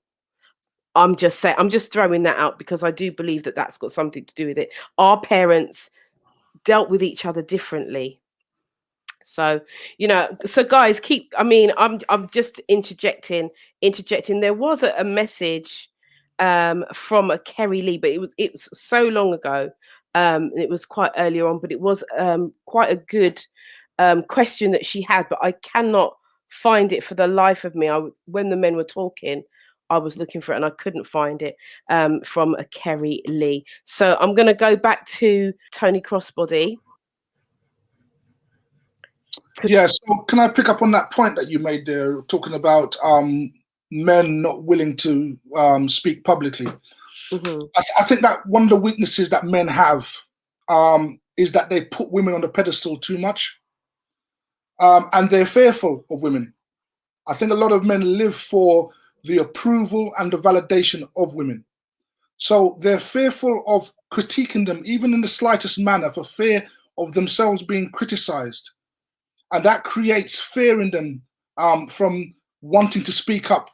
And I think some of the reasons as to why men join men's groups is because they feel that in male groups you're not going to get that pushback, like you said, the badgering, right?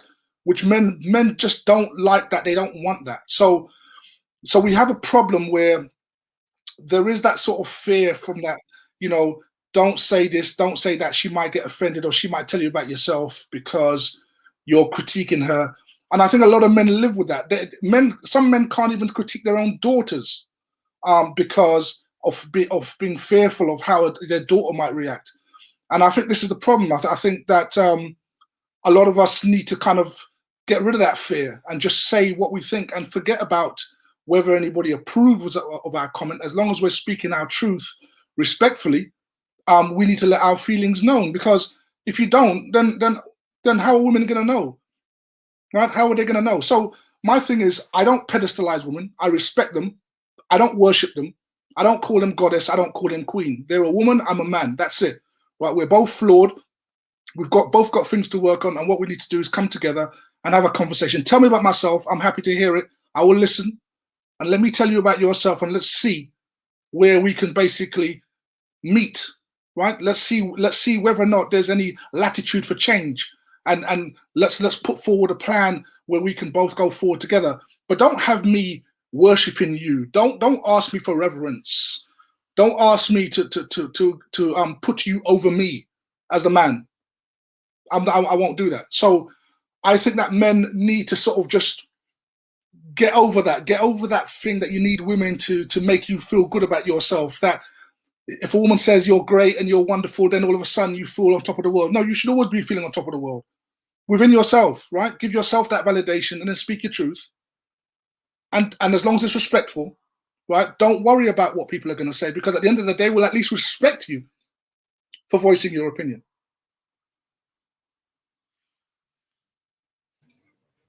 And a tag onto the back of that, the fear. When I was younger, growing up in church, you used to see the men, they wouldn't open their mouth. They'll go into this like, I don't know, they think it's being humble. I don't know what they call it, that meekish, oh, okay, sister, hello, yeah, because they don't want the sister to say anything to them. And that has a negative effect for the women as well, because when a man does stand up and say something to them, they can't handle it because they've never heard it before. They were trying to say, my dad's never spoken to me like that. This one's never said anything to me like that. And that makes them, as Tony's saying about being up there, I'm a queen, I'm this, I'm that, you can't say anything to me. So that then there's a problem, because I'm trying to help you to grow or to better yourself, but because you see it as a negative, then we're having a clash. And all I'm saying is to you, you know, maybe if this or maybe that. It's not a negative, it's a flaw in your character. But because no one's ever corrected you, because women don't really correct each other, because if another woman says another thing to another woman, they start fighting and calling each other bitches and this and that, or I don't like bad mind people, you're bad minding me and you're this and you're that, you're pulling me back, so let me step away. And sometimes, you know, if you go through life without ever being critiqued, you're living in a false reality. Because you're not going to develop. You're just thinking everything is great. I'm great. I'm the best. No one's ever told me this before. So I've had 2 previous relationships, and you're the first man to tell me this. Or it's like, no, people just haven't said anything. That's why men have left you, or that's why your friends don't talk to you and stuff like that. So critiquing is not a bad thing, but people just need to actually be open to it. And men need to just open their mouth. What's the worst a woman can do to you, really? Was she gonna slap you or something? I don't know. I don't know. Maybe I'm just a different character. Open my mouth. If I don't like it, I'm gonna tell you. Deal with it. And that's what it is. But a man would tell somebody else something, but they can't take to a woman, and it's supposed to be a woman that you love. Tell them. Tell them. Because it's only gonna make you better, isn't it? Instead of sitting in the corner being quiet and just being miserable. So I don't know. Men, just talk. If you're sitting there talking, just talk, man. See, that is so true. However, there's only some people you can tell the truth to, because problems, you know, some of the problems. What I think I've said it before, is that there's too large a minority of women who are not happy with their own self-image, and for us as men to talk to them about their self-image when you can see that they are probably emotionally, I'm trying to think, ladies, let me know another word instead of the phrase emotionally damaged, because I don't want to use the word emotionally damaged when you are. So I want to find another word which is easier for you to accept. But there's too many, until you find another phrase for me that is acceptable to you as women. But there's too many of you that are emotionally damaged as regards to your self-image. So that for a man to say anything to you and you've already got that, as men, we know that's even more damaging to you, especially if we feel that we're not going to be around long enough to nurture you through that.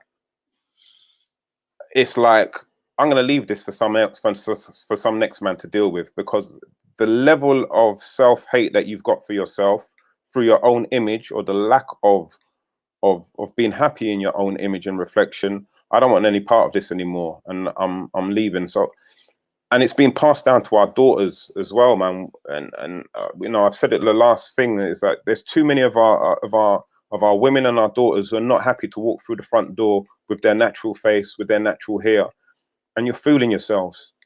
You know, you're saying that you're giving your hair a rest, but your hair's never seen natural sunlight or daylight or fresh air for 5 years. That's not a rest. That's not a rest. I've got brethren who've gone into prison and come out. They've done 3 years and your hair's doing 5. That's not a rest. That's a prison sentence. Again, some of you can't leave your house without makeup. And then, you've attracted a man. He's seen you with the makeup. And then when he lies down with you eventually and wakes up with you and all of that foundation's off your face, for him to say, oh my God, you're not gonna, that's gonna make your self-esteem even worse. So some areas we cannot be honest, and we're letting our daughters continue this on even a higher scale of deception. The amount of contouring and everything can, you know, we have to flip in, start addressing this, man, because what's happening as well is, like, you know, I've got to try and teach my sons to find a natural girl. Don't bring no contoured face girl to the house, and because you're not going to be happy. She's not happy with herself. You're not going to be happy. We have to start going back to basics, man. We really do have to start going back to basics. And again, ladies, please check yourselves and check your daughters about what kind of image you're putting out there. Because you're saying that you want a man to take you seriously. You want a man who's going to be loving and caring. But all you're doing on Instagram, on your Facebook, the signals and the images you're showing is that you're for the hit, the slam, and the dash wear. Because you and your friends taking pictures where is for me, I can't take no girl serious. If your batty is facing the camera, I can't take you serious because you're projecting sex. That's what you're projecting to me. You're not showing me your intellect. You're not showing me the depth of who you are. You're showing me that you've got batty and it's there. It's available. So, you know, if this is what we're showing and this is what we're pushing forward, then there's going to be problems. There's definitely going to be problems in you trying to find a decent man and holding a decent man, because what you're attracting, you're going to be attracting harbor sharks, and you're going to be attracting man who's on the hunt, and that's how I see it. And so these are some of the things that we need to address as well. And again, we need to address with ourselves as men and as our younger guys. You know, we've got to stop putting those kind of women on pedestals. And it's difficult because, like, for me, as I said, I love women. So, but I've started any kind of girls or women on Instagram who have just, that's all they're about. I'm starting to delete them from my thing. So it's not in my image, in my subconscious anymore. You know, if you've got your natural hair out, that's a blessing for me. And I think that's what we've got to start being real with who we are and going back. I don't know how we've moved from the 70s where we've had our afros out and being proud to where now the hair don't get seen at all. You know, as a man, you know, your crown, I want to put my fingers in your crown. I want to put my fingers in your crown. As soon as you come in, blah, blah, blah, your head is, I never see your natural head. I never see it. I can't touch you on that level. And your head, your crown. You know, you want to be a princess, you want to be a queen, but I can't touch your crown. You don't want to display your crown. You're not a princess. You're not a queen. And don't you dare call yourself an empress, because I'm not impressed with that. If you've never shown your crown. So, you know, so for ourselves as men, you know, we've got to be honest with who we are and what we want. And again, how we approach women as well, you know. I mean, my saying is that all men are harbor sharks. It's just that some of us swim a little bit differently. But, you know, ladies, think about how you're allowing men to approach you. There's too many of you allowing men to just talk to you on social media. And before you've even physically met them, that man's in your house and he's in your bedroom. Too many of you. Mr. C, can you just say that again, please? Because this is something, because I work with a lot of women, and this is something that needs to be said again from a man. Because when a woman says it, it's like certain women don't want to hear. So just say that again for me, please. Yeah, there's too many of you. You're allowing men to have conversation with you on social media, and before you know it, before you've even physically met that man, he's in your yard. And if you're having a conversation with a man you've never met, social media, and he's coming to your yard when your children are asleep, you're asking for trouble. You're asking for trouble because you're saying to me that I can come in to your house and disrespect you while your children are sleeping. Because that means if you've got no intention of me meeting your children, and I've got no intention of meeting your children, you know what time that is. You know what time that is. So we got to really be different. And I know for me as a man, I'm not coming to a woman's house. If I come into your house and I don't want to meet your children, no, you know what I think of you. It's very, very simple. I'm not meeting your children for a reason, because I don't want to get into no relationship with them, because I'm not going to be around. It's very, very simple. So if you allow me to do that, I will do it. So we have to really take check on ourselves, man. Can I just ask you a question, Mr. C? And it's about the same thing. And this is maybe for some of the ladies with maybe younger children or not. Because there are some women who don't want men to meet their children. So they won't have a man around while their children are there. What do you say to those women? I say, you know, I salute them. I absolutely salute them, because I think you shouldn't have anybody around your children until you know that person 100%. You know, do not introduce anybody to your child as uncle this, or, you know, same for men. I would not excuse me, I would not let a female meet any of my sons unless I know I'm absolutely serious about that woman. It's not going to happen. It's not going to happen. You know, this oh, meet uncle this and meet auntie that it's nonsense. We need to stop that rubbish, because you see what it is that while our children are young, we can fool them. But it comes a time when our children reach a certain age, and when they hit 16, they realize that, you know what?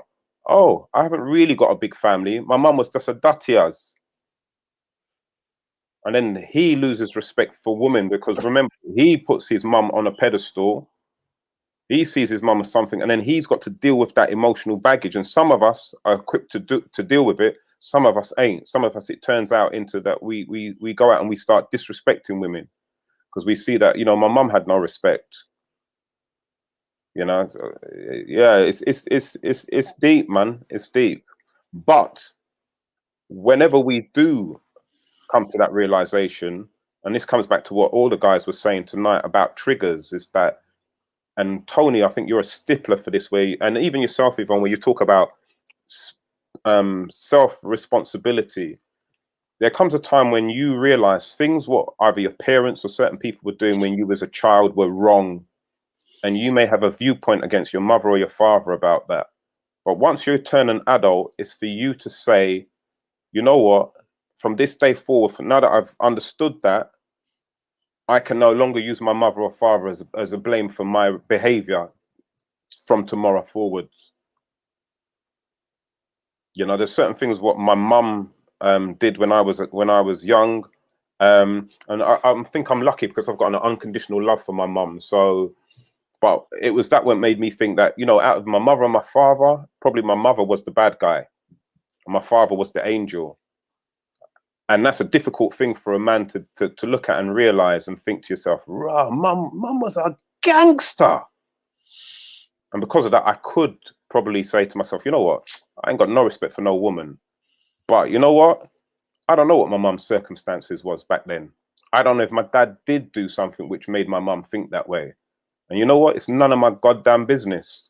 That's their business. The only thing I've got to say to myself is, okay, I might view something as what my mum did as wrong.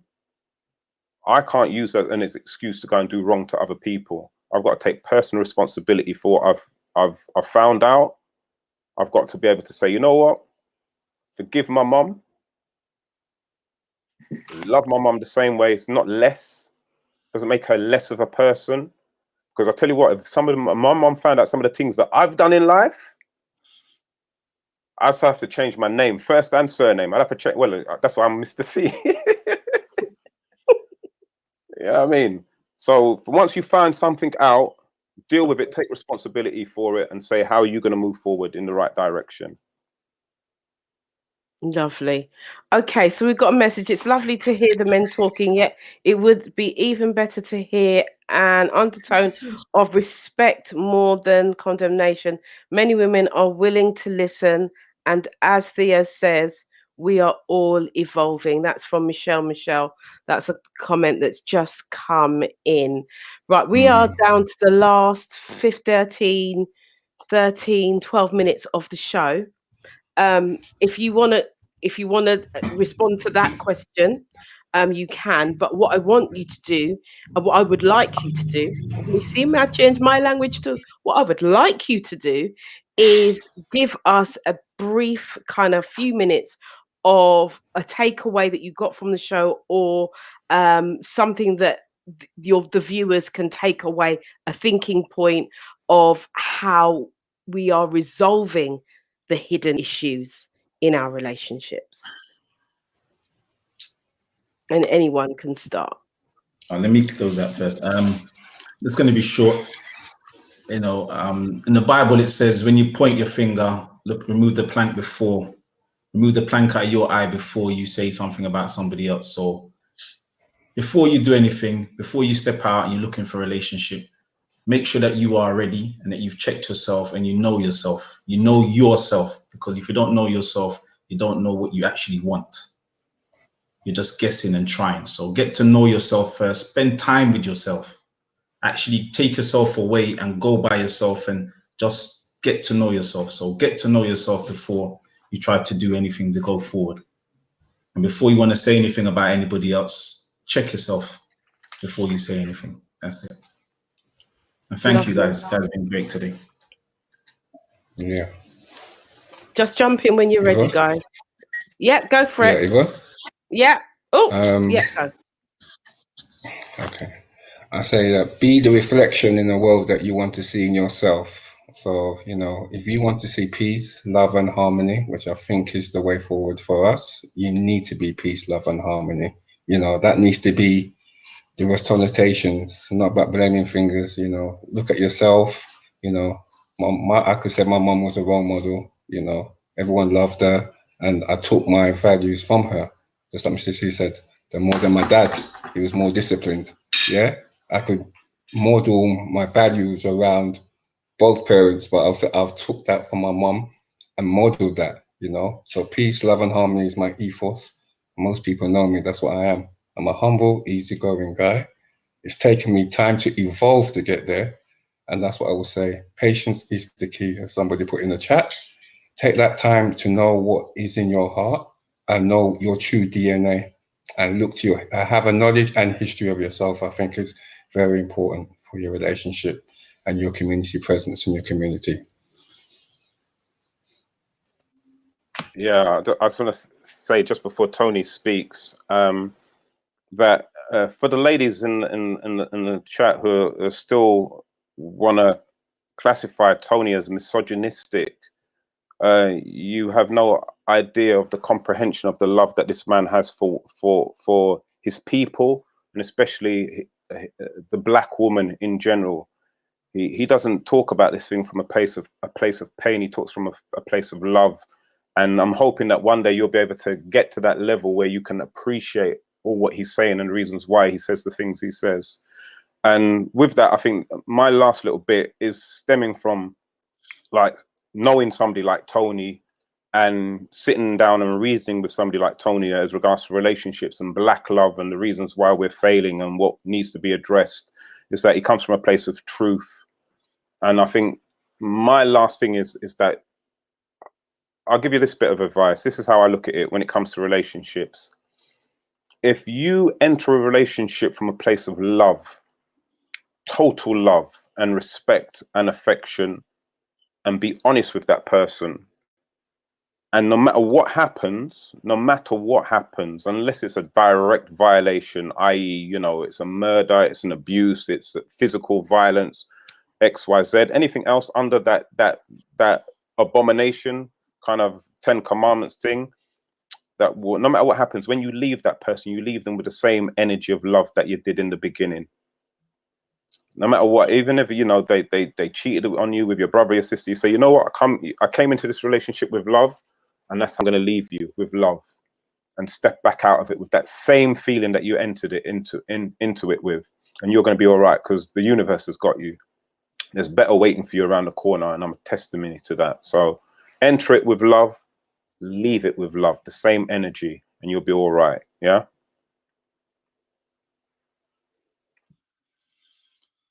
Yeah. So yeah, thanks, Mr. C. Appreciate those nice words.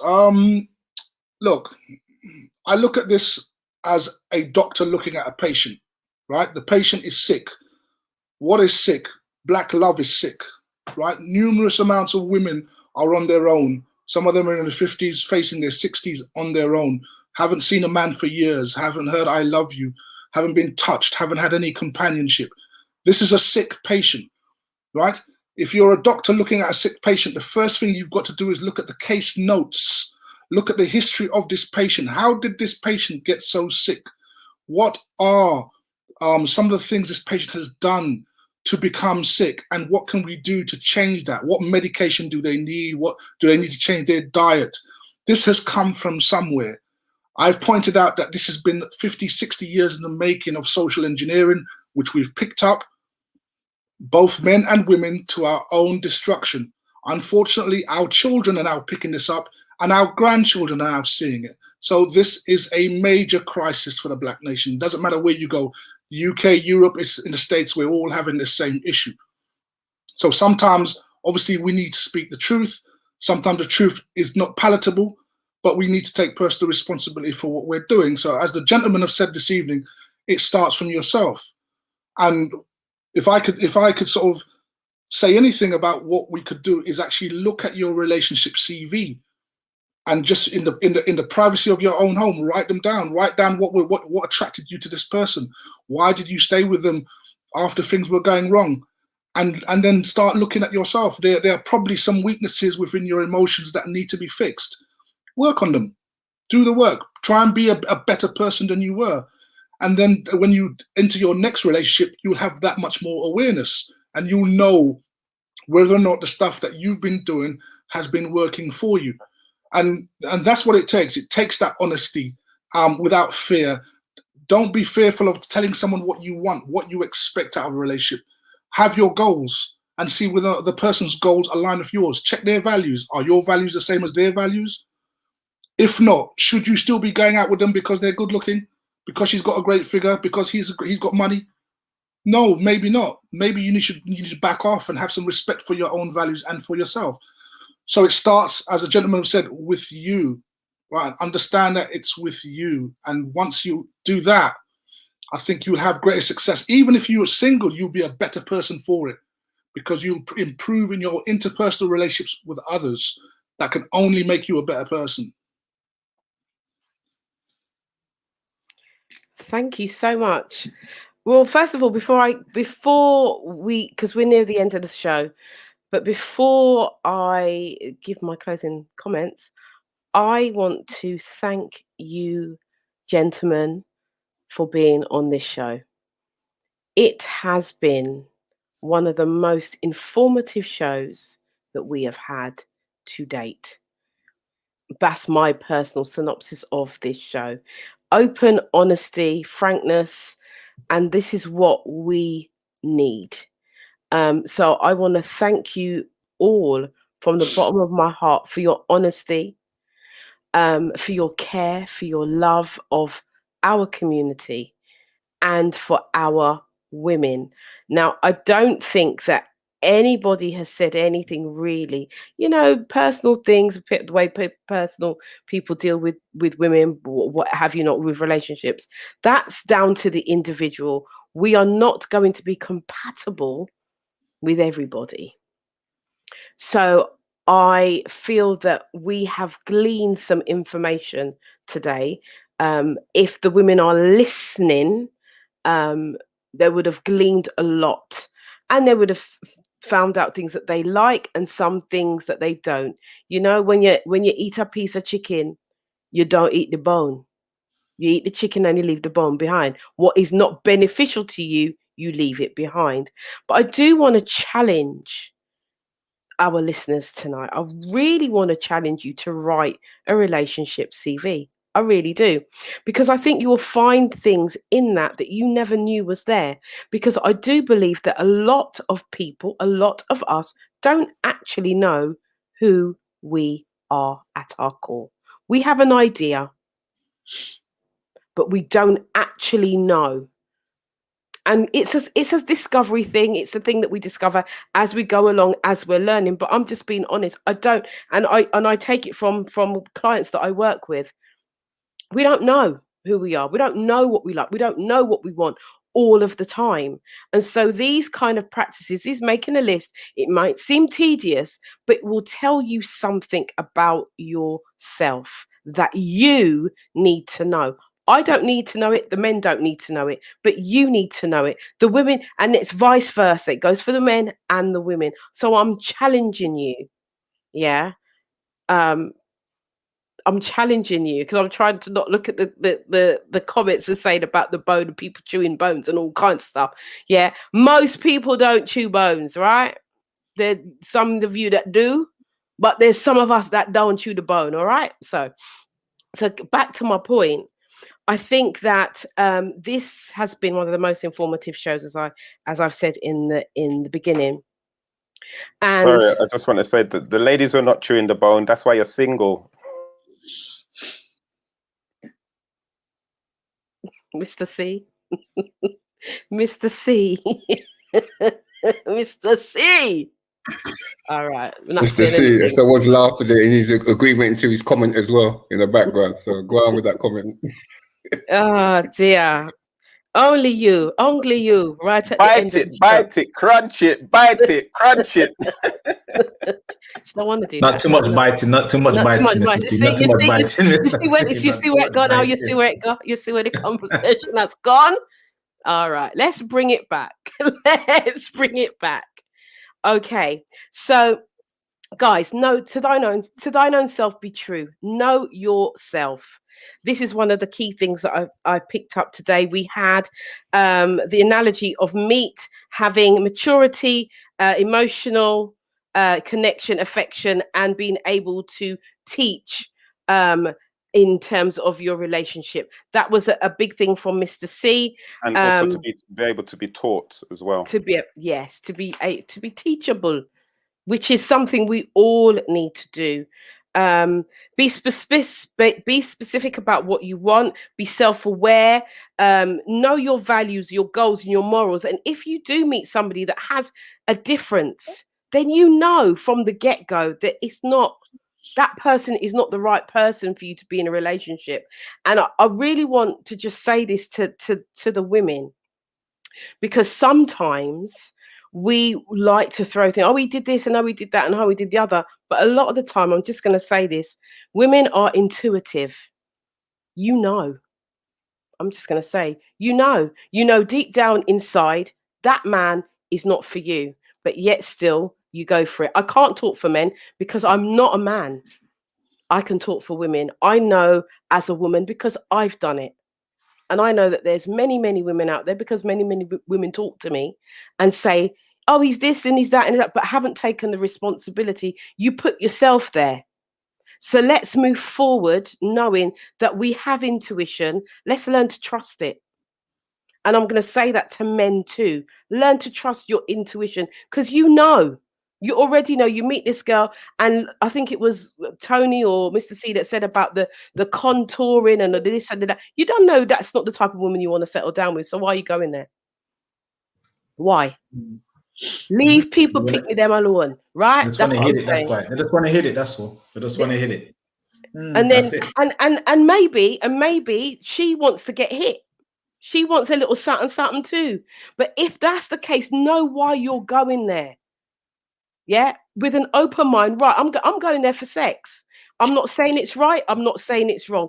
But if that's your intention, that's your intention. It's got nothing to do with me. But know what your intention was, and don't try and make it something else after the fact. All right, And I'm just also saying. put a timeline on it as well. Put a timeline on it. Know what what you will do, what you won't do before you enter into those sexual relationships as well, because a lot of the time there's no time limit on it. So what happens, something which is fun now during lockdown ends up being 7 years, whatever, and you haven't put any kind of levels of degrees on it. So that's how it moves from a sexual relationship into a full-blown relationship, because you haven't said that, you know what, you don't sleep over, or you don't have dinner in the yard with them. There's certain little things, do's and don'ts. You should have a little checklist to keep yourself within that sexual zone. Or the same things what you ladies do for the friend zone, you should have something like that for the sex zone. Absolutely. I totally agree. Unfortunately, we have come to the end of the show. And like I say, this has been for me, one of the most informative shows that we've had to date. So I just want to say before we go that next week we have an all-female panel, and we're still talking about the hidden issues, but we're talking about it from a female perspective. So guys, I do want you to be listening in, keyboard warriors at the ready, as I say all the time. And then we have the following week is the After Dark anniversary. It's our birthday, our first birthday. We've been doing this show for a year. And so we're going to be looking back at some of the previous shows that we've done throughout the year. And we will also be having our party, our fundraising party. So please, please, please, please, you know, ladies and gentlemen, I know you're here every week, but please do join us for the After Dark party, which will be on the Saturday, the 10th of April. And we have live PAs, we have raffle, we have music, we have all these different DJs. It's going to be a really, really nice night. And it'll be a night where we can all connect on a social kind of basis rather than the talking. We can have some music and have a bit of fun. So that's what's coming up. So do remember to join us next week for the all-female panel. We're talking the hidden issues of relationships. And before you go, I'm going to say this. I will be inviting these men back for another show. Definitely. I actually would like to bring the men and the women together to have a conversation on a platform about this. Once we've heard the women's point of view and we've heard the men's point of view, I want us to come together and have a conversation to seal this in moving forward. So I would be saying tools, tips, strategies of how we move forward. That's what you'll be coming back to deliver. So I just want to know if you guys would be, I know Theo is our regular panel member anyway.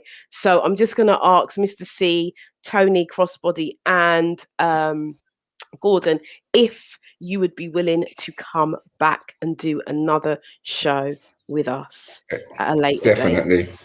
Definitely. Yeah, sure. Fantastic. Yes. Brilliant. Like I say, this is a learning platform. We're here to learn. We're here to advance our relationships. I'm tired of us being at loggerheads. I'm sick of it. I'm absolutely sick of it. And hearing men cussing women and women cussing men. It's time for a change, and the time is now. So thank you so much, ladies and gentlemen. Thank you for being here. Guys, I love you. Thank you so much for being here. Those of you on Facebook, those of you who are on YouTube, please do remember to join us back here Tuesday at 10 till midnight for the After Dark show. Be blessed, stay safe, and you know what? Be loving in your relationships, yeah? And watch your tone of voice. Ciao. Take care. Bye. Good night. Thank you all for tuning in. God bless you. Thank you for having us, Yvonne. God bless. You're very, very welcome. Thank you, Yvonne. Thank you, people. Beautiful experience. First time. Good job. Did a good job, Gordon, man. Yeah. Thank you, sir. Thank you, Mr. C. You know how it go. You ready? You got me running. Shake it, shake it, shake it.